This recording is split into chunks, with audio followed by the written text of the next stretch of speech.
தமிழ்நாடு தௌஹி ஜமாத் மாநில செயற்குழு தற்போது நடைபெற்று கொண்டிருக்கிறது. இந்த செயற்குழுவில் பல்வேறு முக்கிய தீர்மானங்களை ஏற்றிருக்கிறோம். அதில் மிக முக்கியமாக எதிர்வருகிற ஏப்ரல் மாதம் முதல் 10 மாத காலகட்டத்திற்கு எங்கள் அமைப்பின் சார்பாக அண்ணல் நபியே அழகிய முன்மாதிரி என்கிற மக்களை நேரடியாக சந்தித்து ஒரு மாபெரும் பிரச்சார இயக்கத்தினை முன்னெடுக்க உள்ளோம். இந்த பிரச்சார இயக்கத்தினுடைய நோக்கம் நவீன உலகத்திலும் நபிகள் நாயகம் ஸல்லல்லாஹு அலைஹி வஸல்லம் அவர்களின் வழிகாட்டலும் அறிவுரையும் இன்றைய காலகட்டத்திற்கு தேவைப்படுகிறது. நாம் வாழக்கூடிய தமிழகத்தில் தீண்டாமை கொடுமை இருக்கிறது. பெண்கள் பாலியல் ரீதியாக வல்லுறவுக்கு ஆளாக்கப்படக்கூடிய கொடுமைகளும், அதே போல மது போன்ற தீமைகளும் சமூக தீமைகளும் தலைவிரித்து ஆடுகிறது.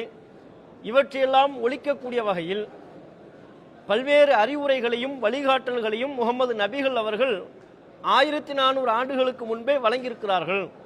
தாம் வாழ்ந்த சமூகத்திலையும் இன்றைக்கு நாம் பார்ப்பதை போன்ற ஒழுக்கக்கேடான காரியங்கள் அனைத்தும் நபிகள் நாயகம் காலத்திலும் இருந்தது. எந்த ஆக்கப்பூர்வமான பிரச்சார திட்டத்தினை முன்வைத்து அந்த அநியாயங்கள் அக்கிரமங்களை எல்லாம் ஒழித்தார்களோ அதை தமிழக மக்கள் மத்தியிலே நாங்கள் எடுத்து சொல்லவிருக்கிறோம். பெண் உரிமையை நபிகள் நாயகம் எப்படி நிலைநாட்டினார்கள், பூரண மதுவிலக்கை எப்படி நபிகள் நாயகம் சாத்தியப்படுத்தினார்கள், மதுவில்லாத போதை பொருள் பழக்க வழக்கம் இல்லாத ஒரு இளைய சமூகத்தை நபிகள் நாயகம் எப்படி உருவாக்கினார்கள் என்கிற வகையில் ஒட்டுமொத்த மக்களுக்கும் நபிகள் நாயகத்தின் வாழ்க்கையை தெளிவான முறையில் எடுத்து சொல்லக்கூடிய ஒரு பிரச்சாரமாக இந்த பிரச்சார திட்டத்தினை நாங்கள் முன்னெடுத்திருக்கிறோம். எதிர்வருகிற 10 மாத காலத்திற்கு இதை நாங்கள் செய்யவிருக்கிறோம் என்பதை இந்த பத்திரிகையாளர் சந்திப்பில் நாங்கள் சொல்லிக்கிறோம். அதுபோல இந்த செயற்குழுவில் நாங்கள் எடுத்திருக்கிற மிக முக்கியமான ஒரு தீர்மானம், தமிழகத்தின் சட்டப்பேரவை தேர்தல் அறிவிக்கப்பட்டிருக்கக்கூடிய ஒரு காலம்.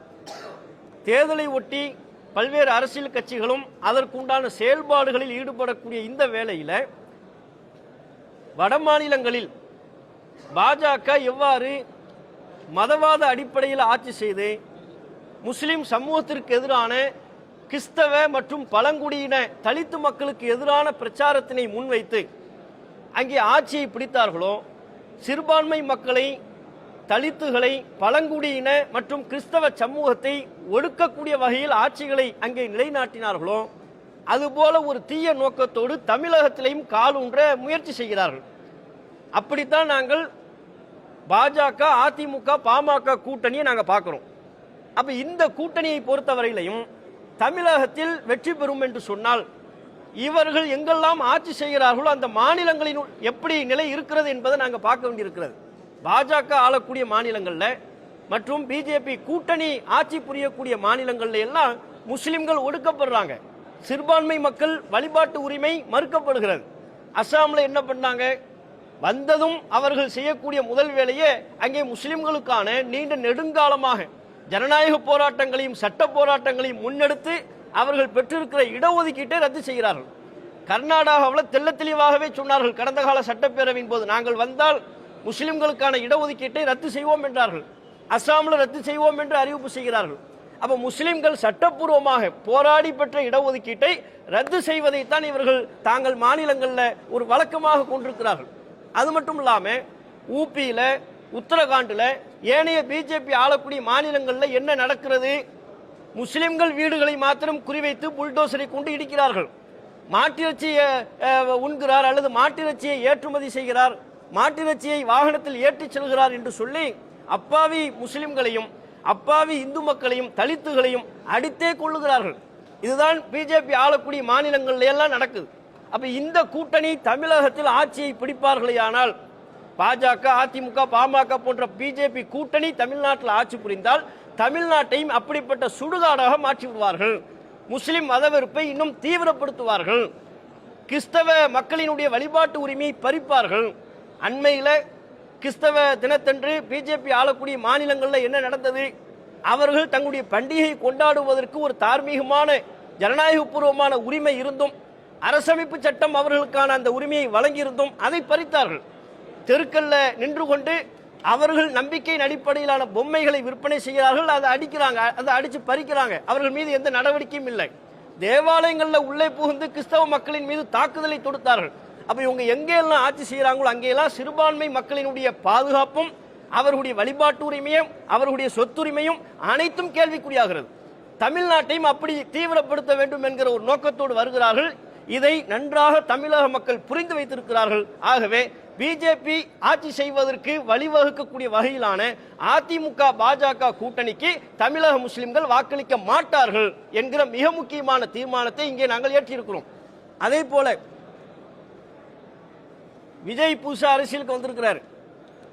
அவர் நான் ஆட்சியை பிடிப்பேங்கிறாரு. ஆனா அவருடைய அன்றாட செயல்பாடுகளை பார்க்கின்ற பொழுது தற்போதைய சூழல்ல அவருடைய எதிர்காலம் என்னவென்று நாம சொல்ல முடியாது. தற்போதைய சூழல்ல தமிழக முஸ்லிம்களினுடைய நம்பிக்கையை பெற்றவராக விஜய் இல்லை.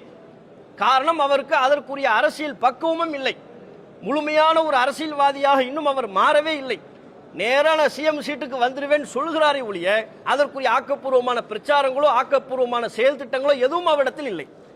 அது மட்டும் இல்லாம தன்னுடைய கட்சியை சார்ந்தவர்கள் பாதிக்கப்படும் பொழுதே அதற்கே குரல் கொடுக்க இயலாதவராக இருக்கிறார்.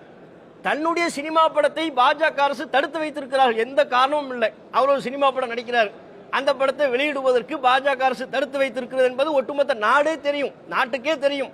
எல்லா ஊடகங்களும் அவற்றை பேசுகிறார்கள். பேச வேண்டிய விஜய் பேசாம இருக்கிறார். அப்ப முஸ்லிம் இளைஞர்கள் என்ன பார்க்கிறாங்கன்னா, இவர் பிஜேபி எதிர்த்து பேசுறதுக்கு அச்சப்படுறாரு என்கிற ஒரு நிலை இருக்கிறது.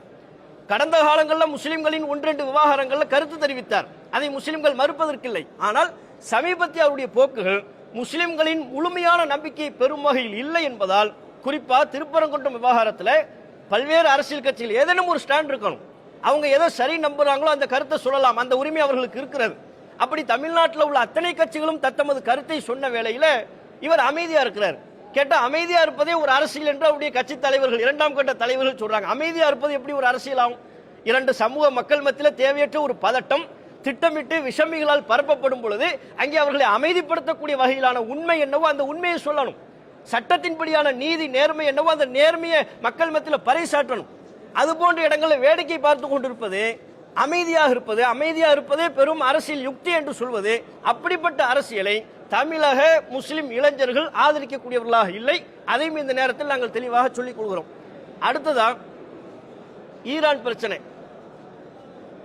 ஈரான் இஸ்ரேல் பிரச்சனையில இந்தியாவினுடைய போக்கு வெளிநாட்டு அயல்நாட்டு பிரச்சனைகளின் போது எப்படிப்பட்ட ஒரு நடுநிலை வகிக்க வேண்டுமோ அதை ஆரம்ப கட்டங்களில் வகிக்க தவறிவிட்டார்கள்.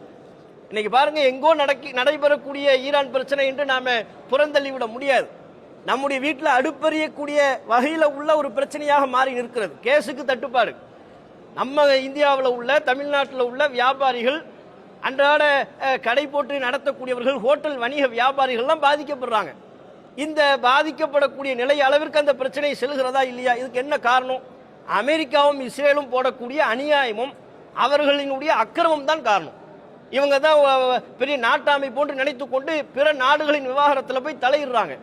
அப்படி தலையிடும் பொழுது அது பெரும் யுத்தமாக மாறுகின்ற பொழுது ஒட்டுமொத்த உலகத்தின் இயல்பான போக்கையுமே அது பாதிக்கிறது. இன்னைக்கு நாம அடுத்த வேளை உணவுக்கு என்ன செய்வது என்று சிக்கி கொண்டிருக்கிறோமா இல்லையா? இங்க நிற்கக்கூடிய நம்ம அனைவருமே ஒரு வகையில பாதிக்கப்பட்டிருக்கிறோம்.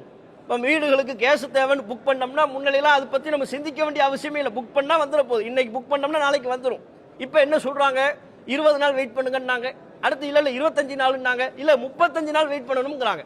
அப்ப இந்த பாதிப்பு யாருக்கு? முஸ்லிமுக்கு மட்டும் வரக்கூடிய பாதிப்பா? எல்லா இந்த நாட்டில் வாழ்கிற முஸ்லிம்கள், இந்துக்கள், கிறிஸ்தவர்கள், ஒவ்வொரு இந்திய பிரஜைக்கும் ஏற்படக்கூடிய பாதிப்பு.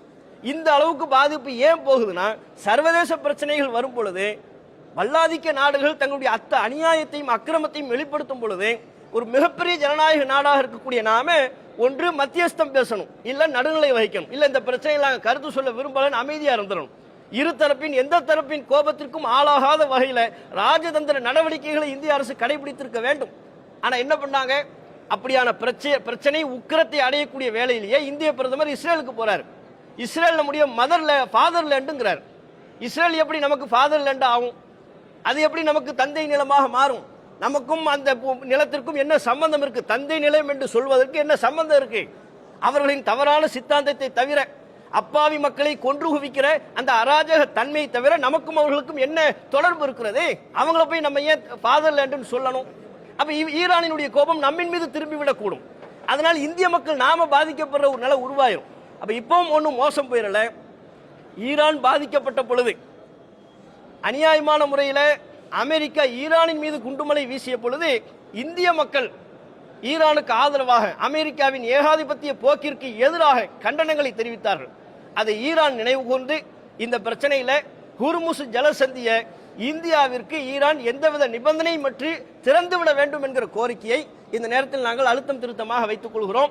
குறிப்பாக இந்த தேர்தல் நேரத்தில் எல்லோருமே முஸ்லிம்களுடைய ஓட்டுக்களை வேணும்னு சொல்லி பார்க்குறாங்க. ஆனால் எங்களுடைய அடிப்படையான வாழ்வாதார பிரச்சனை என்ன என்பதை எந்த அரசியல் கட்சிகளும் உரிய விதத்தில் கவனம் கொடுக்க தயங்குகிறார்கள். நாங்கள் என்ன கேட்குறோம்? எங்களுக்கு தமிழ்நாட்டில் 3.5% இடஒதுக்கீடு இருக்கிறது. இது போதுமானதாக இல்லை. இந்த 3.5% இடஒதுக்கீட்டை 5% உயர்த்தி தர வேண்டும். இல்ல சாதிவாரி கணக்கெடுப்பு நடத்தி நாங்க எவ்வளவு சதவீதம் இருக்கிறோமோ அதற்கு தக்க தரணுங்கிற கோரிக்கையை நீண்ட நெடுங்காலமா வைத்துக் கொண்டிருக்கிறோம். இதனையும் இந்த நேரத்தில் ஆட்சியாளர்களின் கவனத்திற்கு இந்த ஊடக சந்திப்பின் வாயிலாக தெரிவித்துக் கொள்கிறோம். நன்றி.